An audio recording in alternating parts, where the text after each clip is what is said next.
my great-grandfather. War to the death should be instantly proclaimed against them. Every machine of every sort should be destroyed by the well-wisher of his species. Let there be no exceptions made, no quarters shown. Let us at once go back to the primeval condition of this race. These words, written nearly a century before the first Dune novel, have inspired one of its most defining civilizational moments. The 19th century novelist Samuel Butler was one of the first to speak freely about the dangers of technological evolution and machine logic, which, according to his book Erewhon, would invariably replace humanity as the superior species if it weren't checked. From these musings, Herbert fashioned a universal conflict that pushed mankind into the direction that the opening quote refers to, so it's only proper that he names said conflict after the man who inspired it. Dune Prophecy calls it the Great Machine Wars, but to hardcore Dune fans, it will always be the Butlerian Jihad. In today's video, we'll take a look at what happened during this holy war against artificial intelligence, how humanity changed as a society because of it, and what implications it has for the narrative of Dune Prophecy. So, without further ado, put on your spoiler hats and let's dive straight in. Before we get too deep into it though, we have a very small request. If you like our content, please support us by subscribing to the channel. It's a small click for you, but for us, it means a lot. Thank you. Let's begin.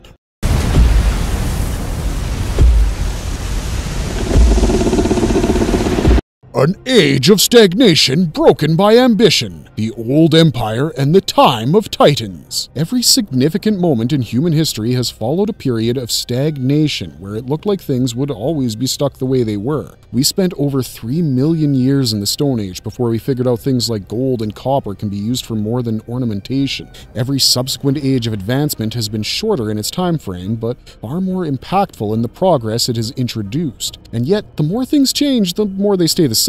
We, as denizens of the digital era, know better than anyone else what automating one's life feels like because alarm clocks and digital devices are such an integral part of our daily routine. If our phones didn't ring us awake in the morning, we wouldn't be operating at maximum efficiency. If our laptops go out of commission, our lives come to a standstill, especially for those who work remotely. More and more, we've come to rely on technology for our day-to-day lives, and this is exactly the kind of dependency that Samuel Butler was warning us about all the way back in 1872. One of the best interpretations of human over-reliance on technology comes from a children's movie of all things. In WALL-E, humanity has become such an advanced civilization that it resides on a highly advanced starliner, completely independent of the need for planetary residence. It's the 29th century, and they've been at this for 700 years because humans turned Earth into a wasteland with their rampant consumerism and warfare.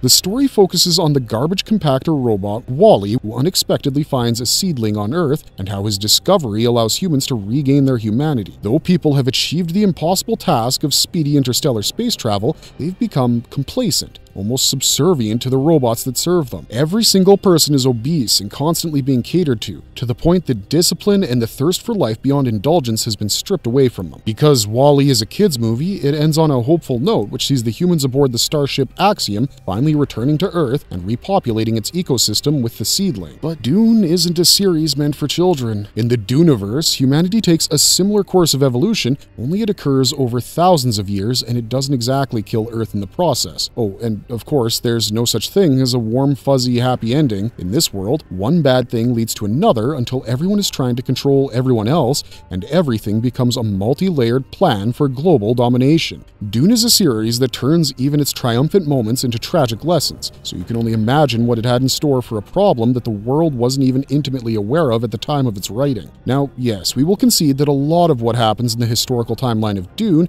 had been written by Brian Herbert and Kevin J. Anderson, and a lot of people consider these books to be non-canon. But Dune Prophecy doesn't, so we're going to treat those novels as canon, especially where they contradict with the Dune Encyclopedia. Now that we've got that out of the way, we can focus on discussing the real hot topic of this video, artificial intelligence. Even a children's movie like WALL-E was meta enough to warn us that machine logic might not always want what's best for humanity. When emotion is deducted from reason, the end result is a thoughtless, feelingless program that is as hollow as a pipe. Things just pass through without rhyme or reason, unless that reason is the total subjugation and/or annihilation of mankind. Dune was written in an age where dystopian science fiction focused on machines turning against humans was all the rage, and we're seeing a facsimile of it play out in our own environment. Artificial intelligence has ravaged the job market in a way that can never be resolved, some experts say, and that's just the beginning. The AI apocalypse could be a real thing if extreme caution and oversight isn't employed in the development of this technology, because that's exactly what happens in the Duneverse. Before the Imperium and the age where ownership of spice was power, humanity used more conventional means to spread to the stars. Through their myriad technological developments,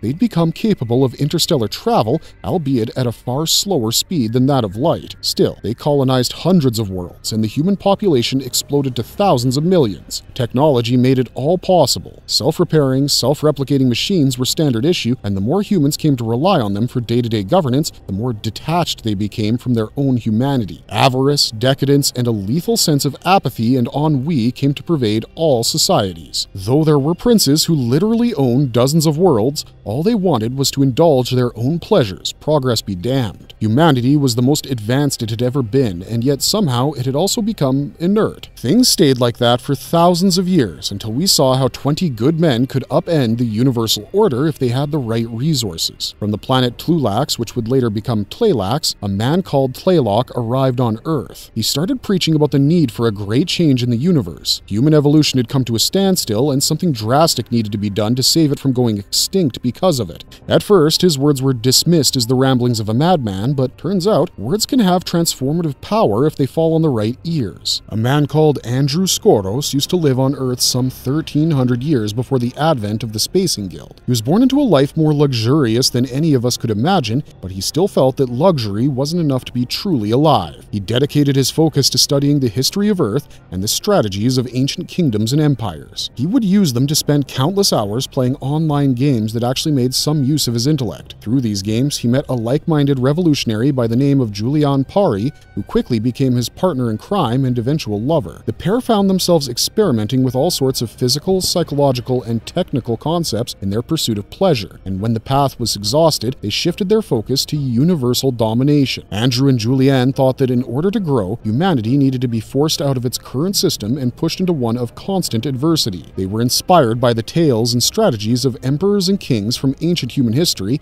and ancient human history is filled with blood and warfare. When they heard Tlalock's ravings, they became convinced that he was the leader they'd been searching for their entire lives, and the three of them got to work on creating an elite group of insiders with a rather simple yet sinister plan. After years of careful planning and plotting, the trio, now calling themselves Titans, recruited the most advanced technological mind in the universe to create a program that would covertly infect the AI systems of the old empire and put them under Titan control. This man would later be called Barbarossa, named after one of the longest-reigning Holy Roman empires. They were bankrolled by the Prince of Rodal 9, known as the planet Ix in the main series, because he was tired of being ridiculed by his contemporaries despite being richer than all of them. He'd rename himself Xerxes, and indeed, he would end up doing things just as infamous as that Persian emperor. After gathering the rest of their core members, the Titans launched their plan for universal domination and achieved a mostly bloodless victory. With Barbarossa's AI program, they took control of all robots within the old empire and declared themselves its new rulers. For the first half-decade, all Titans followed the guidance of their spiritual leader, Tlaloc,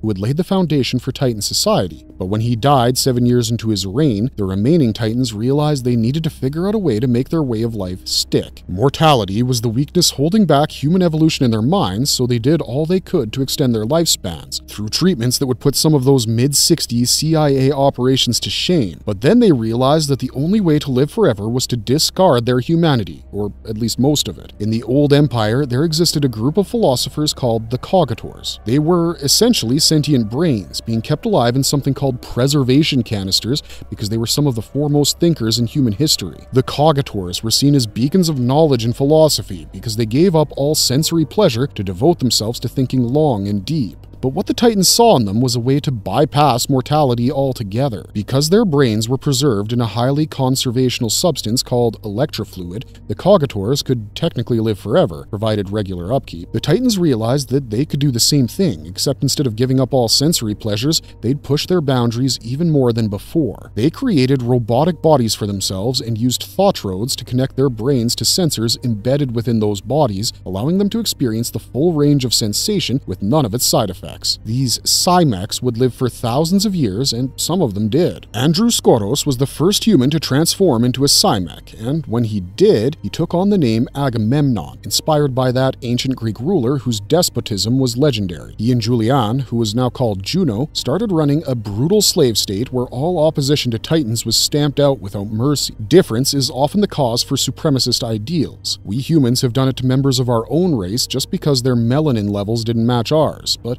with the Titans, it was a more insidious kind of supremacy because they voluntarily mutilated themselves to evolve. The Orange Catholic Bible's central commandment is "Thou shalt not disfigure the soul," but that's exactly what Cymeks did with their transformation. They became less than human, yet thought themselves superior because of their immortality. So they established a system of trustees and slaves, having human beings oversee their own kind's enslavement. For a century, the Titans ruled with an iron fist, which they wouldn't hesitate from bloodying should the need arise. Though the time frame is comparatively short within the grand scheme of the Duneverse's timeline, the oppression experienced by humanity during this period was so great that it became the catalyst for a civilizational shift. Before the Titans, humans were the ones doing the enslaving, and though the treatment of slaves wasn't very different, it was still nowhere near as impersonal and barbaric as it became under the Titans. They were so far removed from their own humanity that they derogatorily started referring to humans as Hrethgir, a term also used by Titans from Greek mythology. Death, destruction, and despair became so widespread that certain pockets of humanity overcame their fears and started rebellions. The Hrethgir rebellions represented the peak and decline of Titan power. The ruler of planet Walgus, Ajax, hunted down every single human being that lived on the planet, regardless of whether they were involved in the rebellion or not. It ended up deepening the rift between humanity and their Cymek rulers,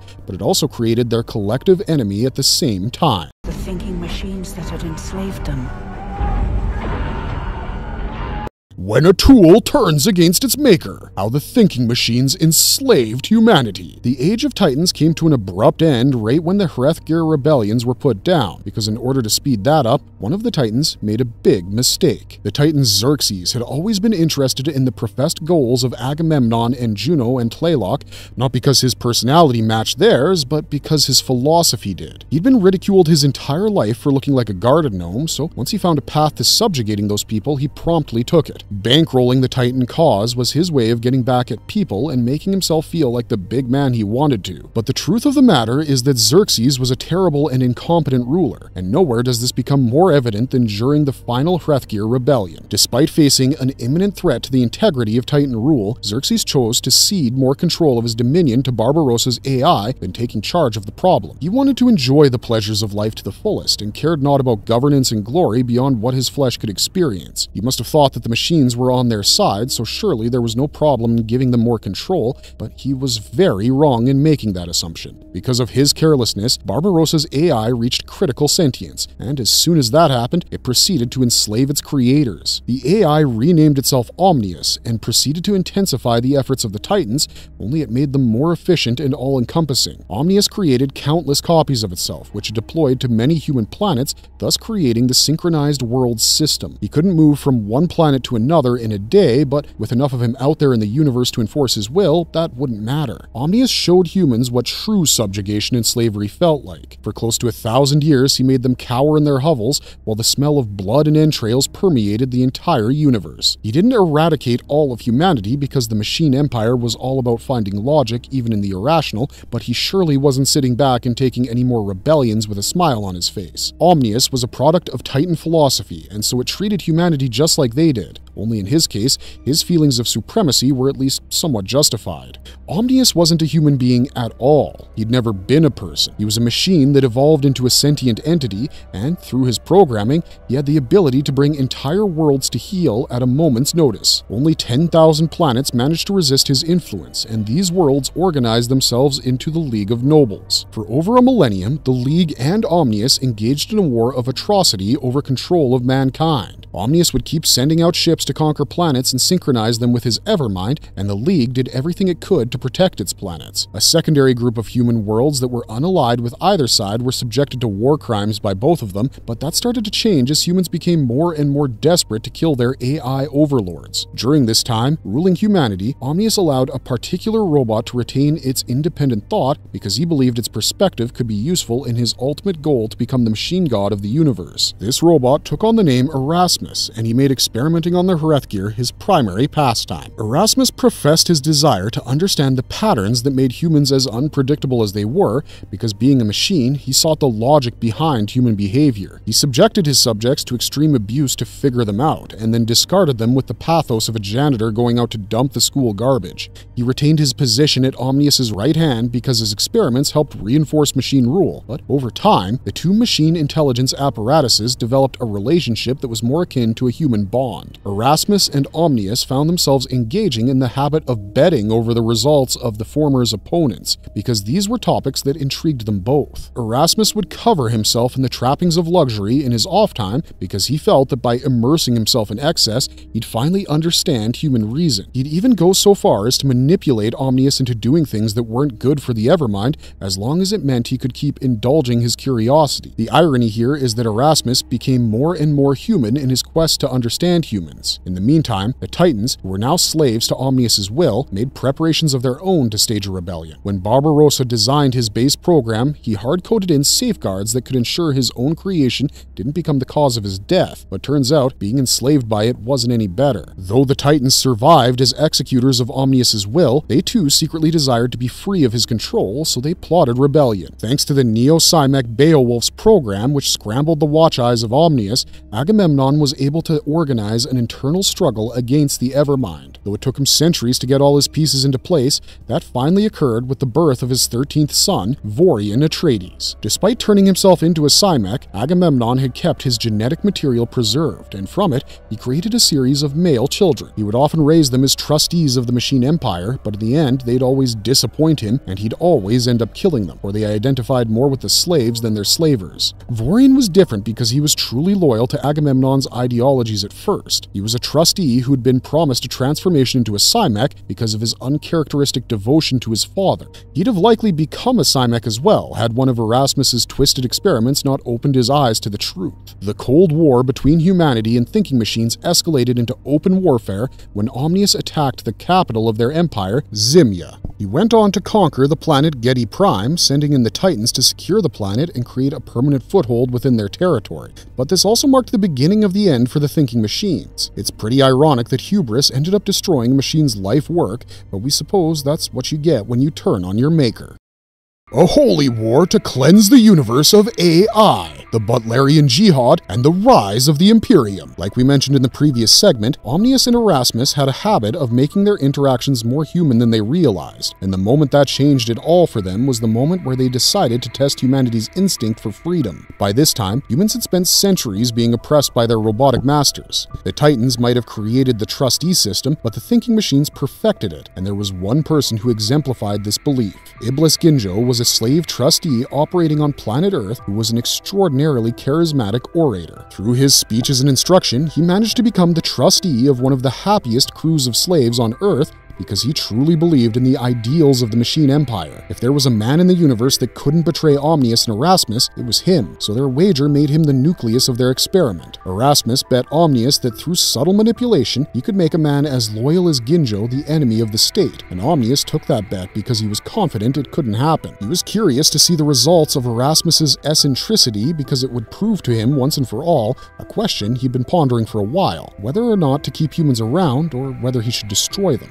Omnius decided that if Erasmus was successful in his experiment, he'd do the latter, and this became the basis of what we've come to know as the Butlerian Jihad. Erasmus started sending anonymous letters to a select group of people talking about the atrocities of the machine rulers and the need for a religious revolution that would end up freeing humanity. His primary target was Iblis, because he knew that if he could be converted, so could any other human. Slowly but surely, Erasmus planted the idea of controlling the rebellion against humanity in Ginjo's mind. He told him that the most concrete path to power was to use religion as a weapon, and the opportunity to do so presented itself to the trustee not long after the wager was struck between the two robots. Omnius's attack on Zimya might not have succeeded, but his attack on Getty Prime did, which made it the first League world under machine rule. The League of Nobles decided to ignore the loss and focus on the larger problem, but that didn't sit right with one of its most prominent members, Samuel Butler. Born to the influential Butler family, Samuel was a rising political star within the League worlds, known for her outspoken personality and fiercely independent ideals. She criticized slavery in a society where it was common, and she advocated for their liberation, especially the Buddha-Islamic slaves. To her, there was no such thing as a lost cause, only those without suitably dedicated followers. She took it upon herself to regain Getty Prime for the League. She organized its reclamation in complete secrecy with the local resistance and her lover, Xavier Harkonnen, and while she succeeded in her mission, she failed in her personal objective. Serena ended up being captured and taken to Earth as a slave, where she was assigned to tend to Erasmus's gardens. She was kept there for 2 years, and in that time, she became his most fascinating subject because of her fierce attachment to independent thinking. Erasmus identified with her in that regard and gave her privileges he gave to no other slave. But then, a year into her service, Serena delivered her child with Xavier Harkonnen, and this is where things went horribly wrong. Erasmus didn't realize it, but he became terribly jealous of the fact that his slave was spending more time with its offspring than her master. He decided that Serena had no use for children, so he forcibly sterilized her and then proceeded to kill her child. She'd named her baby Mannion, after her father, but when Erasmus dropped him over that balcony, that child became Mannion the Innocent, the first of the 3 martyrs of the Jihad. Serena was overcome with rage upon witnessing her child's death, and she immediately attacked and destroyed a serving robot. The slaves that saw her do this joined in soon after, gripped by the religious fervor of freedom promised to them by Iblis Ginjo. Iblis himself convinced all other human slaves on Earth to see Serena's treatment as their inevitable future, and sparked a planet-wide rebellion that eventually spread to all synchronized worlds. Through a combination of wits, strategy, and the devil's luck, Iblis and Serena escaped Earth with the help of the now-converted Vorian and flew straight to the League capital, Salusa Secundus. There, Serena became the figurehead of humanity's war against the thinking machines, and Iblis Ginjo becomes the Grand Patriarch of the Holy Jihad. What happens next is a century-long conflict which is rather analogous to the lifetime of Paul Atreides. Earth was blown up by the Jihadis using atomics to ensure humanity could never return to its blood-soaked ancestral planet, starting a new era altogether for the species. The reason that the modern Dune franchise doesn't use the word jihad in its chronology is because of the religious controversy that it would spark worldwide. It might be just another word to the Arabic world, but for the rest of the planet, it's become inextricably linked to terror attacks and terrorist organizations. This is why the Butlerian Jihad is being called the Great Machine Wars in Dune Prophecy, but make no mistake, this was a jihad, alright. Serena Butler, in her grief and desire for vengeance, accepted the deification that her human followers thrust upon her. All she wanted was for Omnius to feel the same pain and loss that she had felt when Mannion was killed, and to do that, she was willing to accept whatever was necessary. Her son became the first saint of a movement that ended up becoming an uncontrollable blaze, and Serena herself was the second. At first, all she did as the high priestess of the jihad was bless the soldiers that went off to fight for humanity and consult with the Cogators on possible paths to victory in the war. But she started taking matters into her own hands and more when she realized that her supposed partner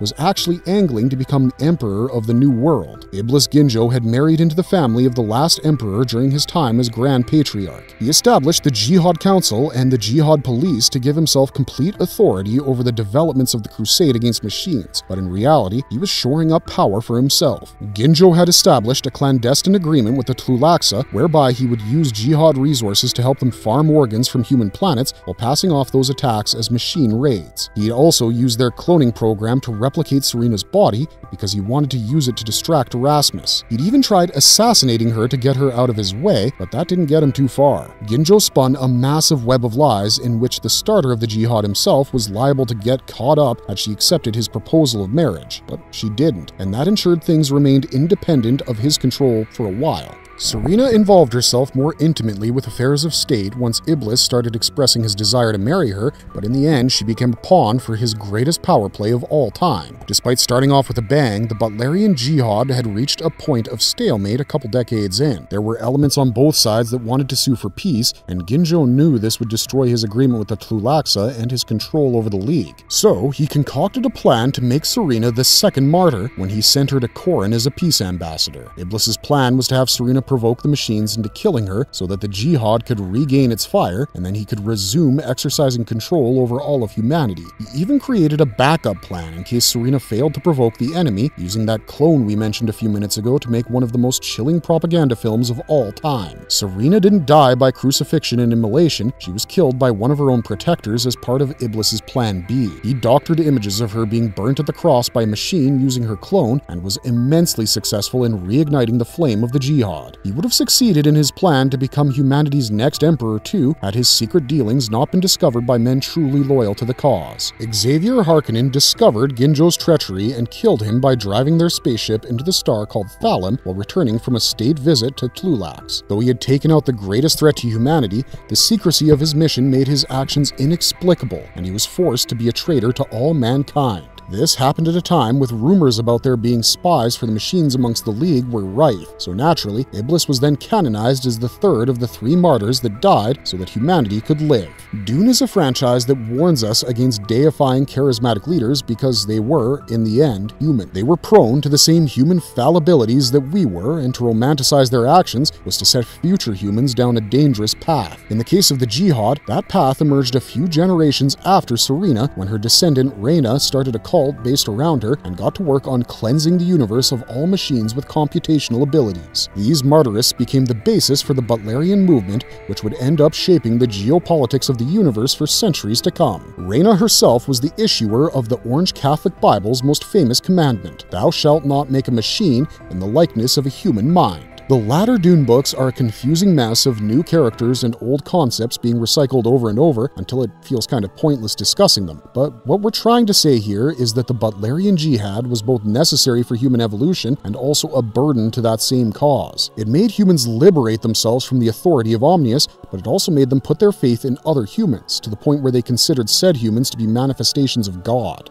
In the main series, Paul Atreides' entire life is a warning against deifying charismatic leaders, which will become a lot clearer once that third Villeneuve movie is released. At first, it feels like he wants to be the Kwisatz Haderach, that he chooses to put himself on that lonely and desolate path. But we learn that he eventually rejects the future it would hold for humanity, and Paul Atreides becomes a failure of a god. Still, the dynasty he establishes at the end of the second movie will end up shaping the future of humanity for the next few millennia because he used the power of religion to get his revenge. In that sense, the Butlerian Jihad is the mother of all problems in the Duneverse because a lot of its patterns are repeated in the main series. But to get back to the war itself, the outcome was pretty much decided when humanity succeeded in hiding two of its greatest discoveries from the machines, space-folding technology and the geriatric spice melange. The machines had a definite tactical advantage over the humans, what with their superior technology, but space-folding changed the entire dynamic of space travel. With it, a spaceship could travel faster than light in the blink of an eye, reaching its destination before the machines caught wind of it. The early use of this technology was rough, considering spice-inundated guild navigators weren't a thing, but recovering one spacecraft out of 5 was a risk the League was willing to take. After spending centuries fending off machine invasions, they finally launched a counterattack of their own, which was so successful that it trapped Omnius and his Evermind to his capital planet of Corrin. Called the Great Purge, it was a coordinated nuclear strike against most synchronized worlds that was perhaps the worst case of human genocide until Muad'Dib's Jihad. The Butlerians knew that they would have to sacrifice billions of human lives to save the race at large, but they were willing to take this loss given the stakes involved. Though they faced several complications and their fleet was reduced to a fifth of its initial size, the Butlerians were successful in achieving their ultimate goal, isolating Corrin. With the use of pulse scrambler satellites, which were death for any kind of gel circuitry-based technology, the Jihadis set up a perimeter around Corrin, preventing any machine from escaping it. After a century of fighting, the Butlerian Jihad was officially over. Humanity had managed to sideline its machine rulers and could now focus on ruling itself. Only there was still one small problem. Leave any enemy alive and with access to resources, and they are sure to mount a comeback at some point. The Harkonnens made this mistake with the Fremen in the main series, and the League made this mistake with the thinking machines 10 millennia before them. In the 20-year standstill between them and Omnius, the Evermind had managed to develop a new class of machines to resume the fight. He'd previously developed a lethal virus called the Omnius Scourge to put humanity out of existence, but humans survived and eventually combated the Scourge. Now, he'd created a breed of self-replicating piranha mites completely devoid of gel circuitry, which were programmed to set up hives at their target planets and proliferate until they devoured all human life present there. He sent his first 2 piranha mite ships to Seleucia Secundus and Rossack, and it was this attack that convinced Supreme Bashar Vorian Atreides of the need to exterminate machines once and for all. Vorian was wary of the rise of the Titans in the aftermath of the Jihad, so first, he posed as a defector from the League and infiltrated their ranks, destroying them from within with the help of a fellow hero of the Jihad, Quentin Butler. Butler was the husband of Wandra Butler, one of the daughters of the disgraced Xavier Harkonnen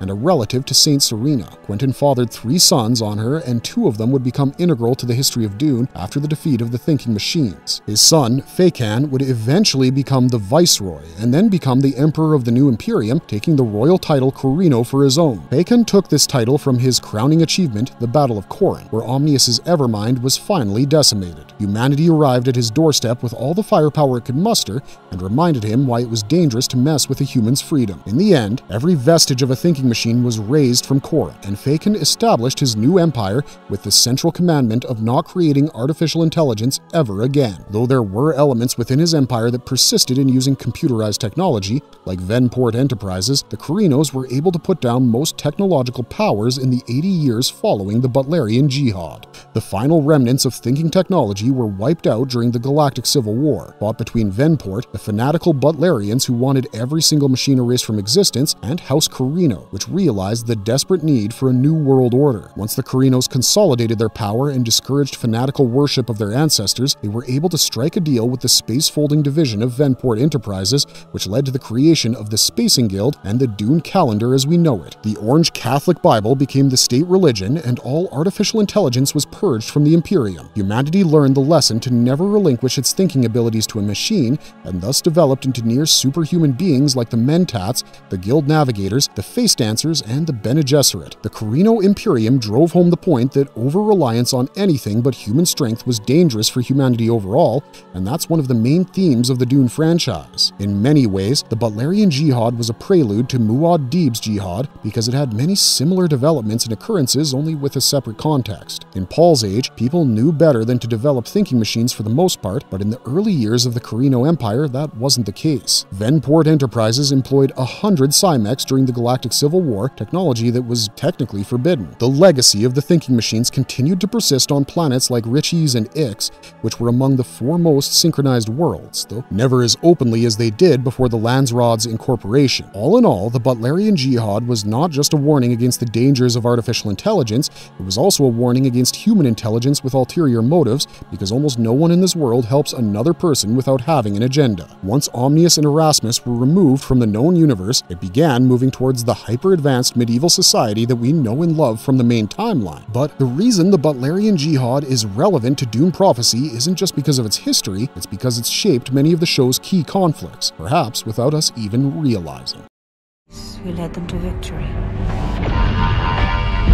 Why thinking machines are the ultimate threat to the sisterhood in Dune Prophecy. Like we mentioned in the previous segment, though humanity had officially declared an end to the age of machines after the Battle of Corran, several groups still existed within the nascent Imperium which still relied on thinking machines for their computational powers. Venport Enterprises was one of those groups, but another was the Sisterhood of Rossack, which wasn't called the Bene Gesserit School just yet. The sorceresses of Rossack played a key role in humanity's resistance against the thinking machines. It was one of their sisters, Norma Senva, who created space-folding technology and became the first Spacing Guild navigator of the known universe. Thanks to the efforts of the witches, the thinking machines were destroyed, and humanity was able to ensure that they wouldn't be controlled by such things for millennia to come. But they were also grade A hypocrites. That's because the Sisterhood maintained an AI program of their own, which they used to manage their vast and expansive breeding program. In Dune Prophecy, this AI is named Anarul, after the founder founder of the modern Bene Gesserit sisterhood,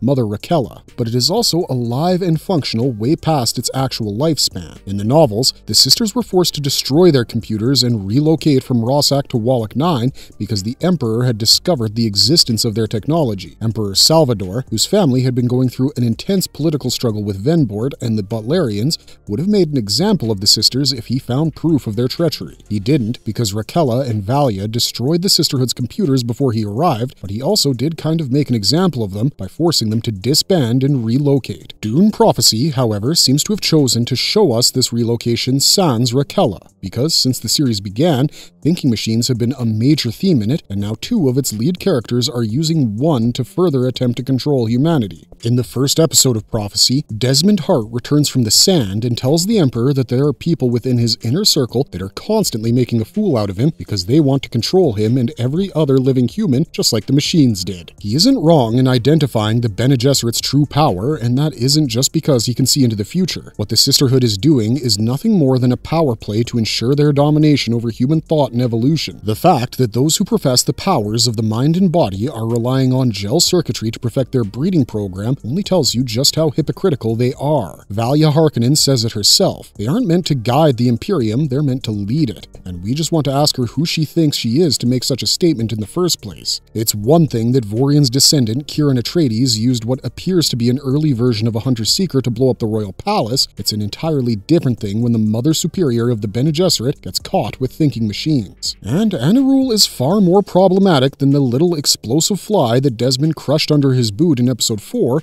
because she is exactly what the Orange Catholic Bible prohibits humans from creating, a machine in the likeness of the human mind. Based on the brief interaction between Tula and Anarul, we can clearly tell that the latter has its own thoughts about Lila's resurrection. But because the Sisterhood is careful with its ways, Anarul never crosses over into the realm of sentience. Of course, that wouldn't matter to a religious fanatic who has dedicated their entire life to following one truth, however, and if the previews from episode 5 are anything to go by, one of them is about to either expose the Sisterhood or force it to make a change. The flashback sequences of Prophecy have made it a point to remind us that there used to be a rift between the practical and fanatical elements of the Sisterhood. Valia Harkonnen was in the former camp, while Sister Dorothy was in the latter. She was a firm believer of the Orange Catholic Bible and a sympathizer of the Butlerian movement, which she had originally been sent to spy on by Rakella. Dorothy's fanaticism nearly made her wipe out the Sisterhood's breeding index, probably because she knew they weren't supposed to play God, and definitely because she knew it was a thinking machine. This was the consequence of Iblis Ginjo's manipulation of the truth and the human tendency to chalk up inexplicable things and unimaginable power to divine providence. We're sure that when the Jihad began, it was a great idea to lean into the religious undertones of the conflict to create a strong sense of unity amongst humanity. In Dune Part 2, Gurney Halleck asks Paul Atreides what's so wrong with being the savior of the Fremen if it means they can get justice for their families. The ends justify the means. This phrase is often thrown about by old-school politicians and strategists, and it's just another lie people tell themselves in order to get away with horrible atrocities. In the novels, Paul knows that the Jihad will be unleashed in his name once he becomes the Emperor, going far beyond simple revenge. It will become an unquenchable flame that will wipe out everything in the universe that didn't bow down to Muad'Dib, just how the Butlerians wiped out machines from human society. It's a rather clever call forward if you ask us, but the reason we bring it up now is because Dorothy is the idol of novice sister Emmeline, and Emmeline has been having nightmares that make her susceptible to rebellion. In episode 4, she asked Tula the truth about Dorothy's death because she was one of her idols. Emmeline is a fanatic just like her, and we see the girl quoting the Orange Catholic Bible when Lila was undergoing the Rossack agony. She's likely as inclined to expose the Sisterhood's AI program as Desmond Hart, and now that she's trying to kill herself in her sleep, she'll definitely ramp up her efforts to find the whole truth and act upon it accordingly. Right now, we have no idea how this thinking machine angle from Prophecy is going to get resolved. That's because we have no idea where the showrunners can take this story besides the obvious plot point with the Bene Gesserit. They've quietly introduced the Ixians and the Tleilaxu with that proto-hunter-seeker and Sister Theodosia,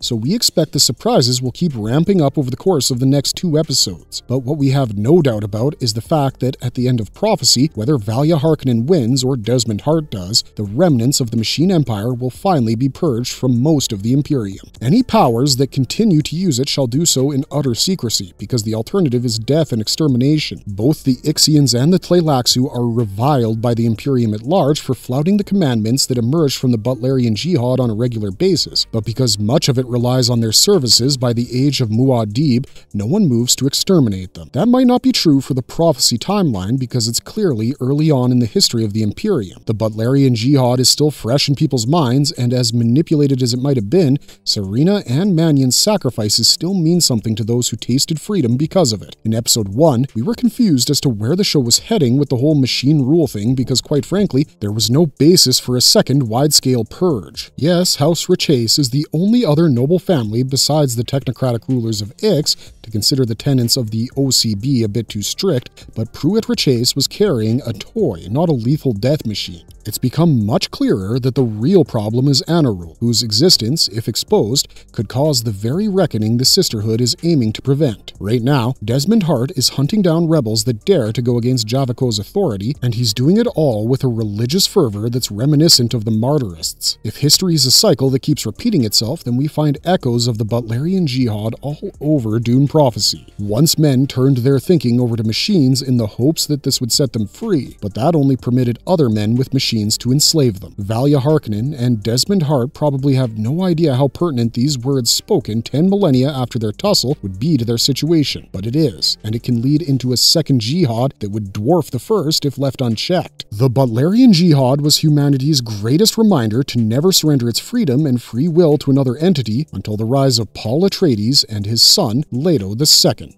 Marvelous verdict! If we give up too much control over our daily lives to things that don't even possess a consciousness, what does that say about us? It's a question that Dune Prophecy asks us in not so many words, and it's relevant to the current technological scenario. As optimistic as one can try to be, it's no secret that artificial intelligence is here to stay, at least for the foreseeable future. In the Duneverse, it wasn't the AI itself that was the problem, it was what humans chose to do with it. Humanity decided to use its gifts to force itself into stagnation, and then claw out of it by resisting a brutal machine-run state. It's a commentary on what we ourselves should be aware of when we approach technological advancement in the coming years, because the day where we can set out to the stars like the inhabitants of Earth in Dune or Wall-E aren't too far away. The Butlerian Jihad is representative of the human spirit at the zenith of its freedom reclamation, but it's also a cautionary tale about how power and religion can turn men into feral beasts with little to no control over themselves. These are the topics that the Duneverse frequently addresses, so for sticking to that ethos at least, we'd like to thank Brian Herbert and Kevin J. Anderson. Having said all of that,